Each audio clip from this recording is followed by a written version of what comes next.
Super leader మాజీ మంత్రి హరీష్ రావు గారి చొప్పదండి పర్యటన నేపథ్యంలో వారిని చొప్పదండి కాంగ్రెస్ పార్టీ పక్షాన చొప్పదండి నియోజకవర్గ ప్రజల పక్షాన నేను ఒక సూటిగా ఒక 3 ముక్కలు అడగదలుచుకున్నా.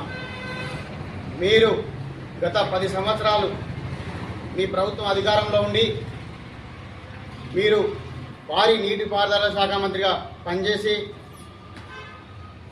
చొప్పదండి నియోజకవర్గాన్ని పూర్తిగా నిర్వీర్యం చేసిన సందర్భంగా మిమ్మల్ని అడగాల్సిన విషయాలు ఏంటంటే, చొప్పదండి నియోజకవర్గంలో ప్రతి ఏదైతే నారాయణపూర్కి సంబంధించి కావచ్చు, వరదకాలకు సంబంధించి కావచ్చు, ప్రతిదీ భూములు కోల్పోయిన రైతులు ఇక్కడ ఉన్నారు.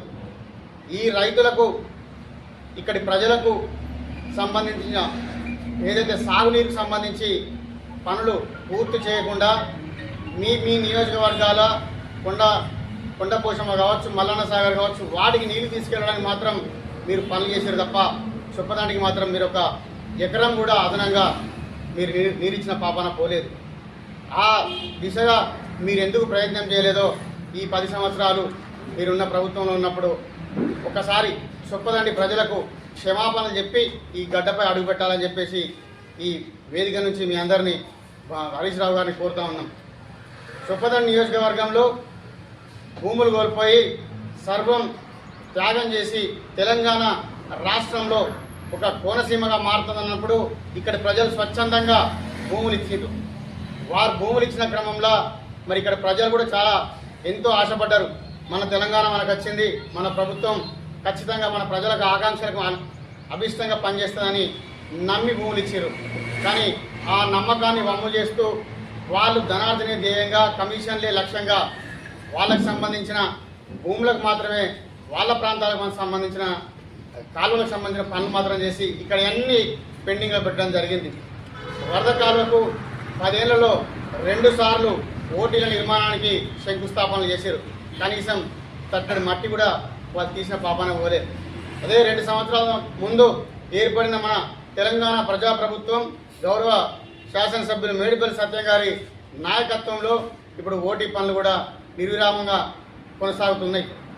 అదేవిధంగా నారాయణపూర్ ముంపు గ్రామంగా ప్రకటించాలని ఇక్కడ ప్రాంత ప్రజల చిరకాల వాంఛ ఎన్నోసార్లు కేటీఆర్ కానీ హరీష్ రావు గారు కానీ ఇక్కడ 2 శాసనసభ్యుల అప్పటి టీఆర్ఎస్ శాసనసభ్యుల సహకారంతో వాస్తవంగా కూడా వాళ్ళు విన్నపాలు చేసినప్పటికీ వాళ్ళ విన్నపాలను పెడచెవిన పెట్టి కనీసం వాళ్ళ ఏదైతే న్యాయమైన డిమాండ్లను పరిష్కరించలే.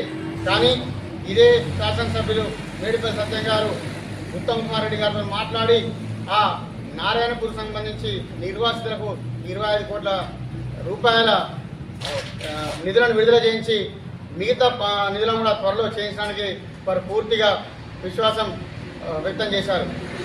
ఈ మధ్యనే ముంపు గ్రామ వారికి కూడా కొంత పరిహారం కూడా చెల్లించడం జరిగింది. గౌరవ ఎమ్మెల్యే గారు ఇప్పేయడం జరిగింది. మళ్ళీ మిగతా అమౌంట్ కూడా త్వరలో కూడా రావడం జరుగుతుంది. ఈరోజు ఇన్ని సంవత్సరాలు 10 సంవత్సరాలు టీఆర్ఎస్ ప్రభుత్వం ఉండి కూడా అదే మన హరీష్ రావు గారు ఏది కీలక వ్యక్తి ఉండి మా నియోజకవర్గానికి చేసిన అసలు పనులనేటి శూన్యం. ఆ కుడికాలో వేయలే, ఎడమకాలో వేయలే.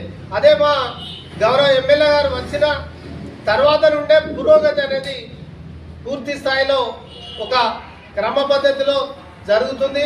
తప్పకుండా ఈ 3-4 నెలల్లో తప్పకుండా కుడికాలో కానీ ఇంకా మిగిలిపోయిన ఎడమకాలో కానీ ఏదన్నా ఉంటే తప్పకుండా మా గౌరవ ఎమ్మెల్యే గారి ఆధ్వర్యంలో పూర్తి చేస్తే, ఎందుకంటే ఈరోజు హరీష్ రావు గారు వస్తున్నారు, రేపు వస్తురని ఏ రకంగా, ఎందుకంటే ఇన్ని సంవత్సరాలు ఒక 10 సంవత్సరాలు పాలించిన టీఆర్ఎస్ ఒక ఇరిగేషన్ మీద ఎలాంటి హామీ తీసుకున్నారు ఇంతకుముందు మాజీ ఎమ్మెల్యేలు ఎవరైనా?